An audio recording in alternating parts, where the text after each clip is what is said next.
नमस्कार दोस्तों, स्वागत है आप सभी का हमारे चैनल पर। आप देख रहे हैं नेक्स्ट 9 लाइव।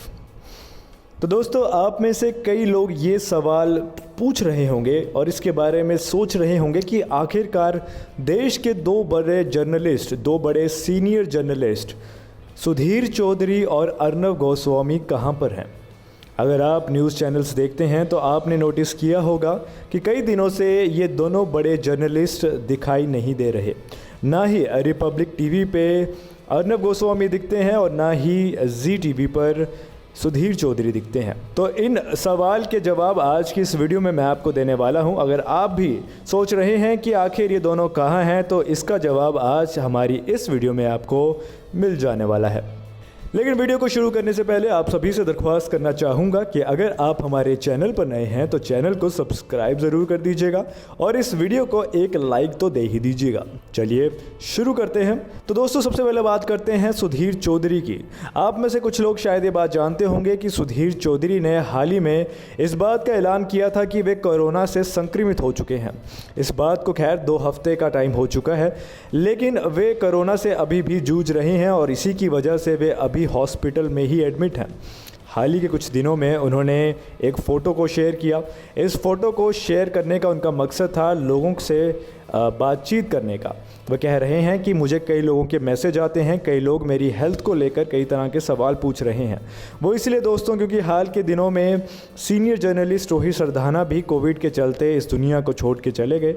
अब लोगों में खौफ है, लोगों में चिंता है और इस चिंता के चलते उन्होंने सुधीर चौधरी से भी उनका हालचाल जानने की कोशिश की थी।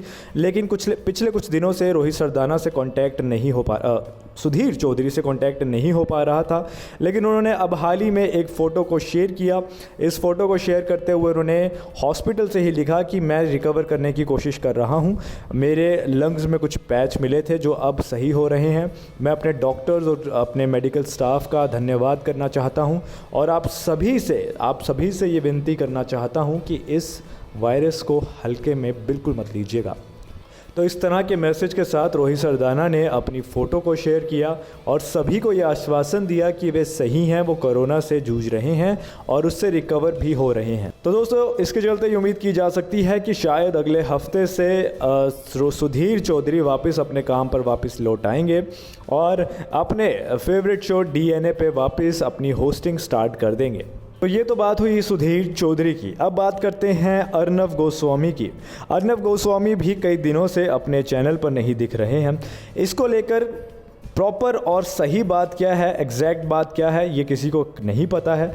लेकिन ये बात बिल्कुल सच है कि कुछ दिन पहले अर्नब गोस्वामी ने अपने बाकी मीडिया चैनल्स को लेकर कुछ बातें कही थी जो काफ़ी चिंताजनक है।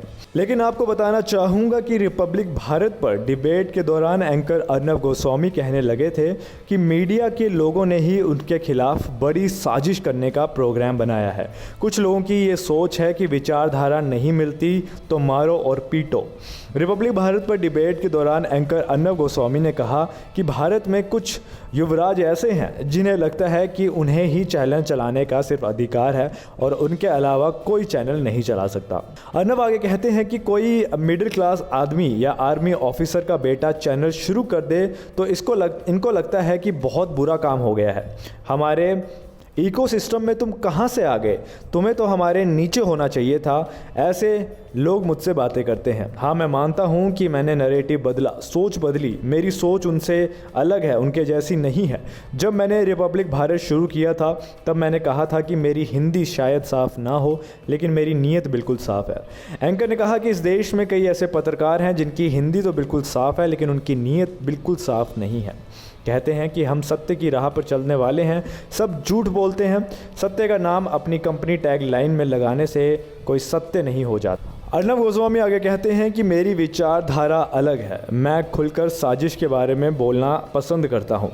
शाहीन बाग में क्या हुआ, ताहिर हुसैन ने दिल्ली में दंगे की फैक्ट्री बनाई कि नहीं बनाई, बॉलीवुड में ड्रग्स की सच्चाई किस चैनल ने दिखाई, हाथरस में दंगों की साजिश के बारे में किसने बताया, सुशांत के साथ जो अन्याय हुआ उसे मारा गया किस चैनल ने दिखाया, कार सेवकों का निरंसार हुआ वो किसने दिखाया। पालघर मामले में जिस तरह से साधुओं को मारा गया उसमें राज्य सरकार ने कुछ नहीं किया। इन सभी मुद्दों के बारे में मैं बात करता हूं और हाल ही में बंगाल में जो हिंसा देखी गई हिंसा हो रही थी उसको लेकर भी मैंने अपनी आवाज़ उठाई और हमेशा सच्चाई के राह पे चलता हूं और शायद मेरा यही तरीका इन मीडिया कंपनीज़ और मीडिया टाइकून्स को पसंद नहीं आ रहा। तो दोस्तों, इस तरह की स्टेटमेंट देते अर्नब गोस्वामी दिखे थे। आपको बताना चाहूँगा कि ये उनकी स्टेटमेंट लगभग एक हफ़्ते पहले की है। एक हफ़्ते पहले उन्होंने ये स्टेटमेंट दी थी, लेकिन अभी रिसेंटली इस तरह का कोई स्टेटमेंट सामने नहीं आया है। तो इसको लेकर अब लोग भी कई तरह के सवाल उठाने शुरू हो चुके हैं और आखिर इसके पीछे क्या सच्चाई है? क्या अर्नब गोस्वामी किसी तरह के स्ट्रेस में हैं, प्रेशर में हैं, उन पर दबाव बनाया जा रहा है? कई तरह के सवाल उठाए जा रहे हैं और इनके जवाब ढूंढना ज़रूरी हो जाता है। एक बार आप खुद ही सुन ले कि अर्नब गोस्वामी क्या कह रहे हैं। क्या था 2 फरवरी 2019 को, उस पर हम आज तक कायम हैं। हमारा रोम रोम देश के नाम है। हमारे खून का एक एक कतरा इस देश के लिए समर्पित है।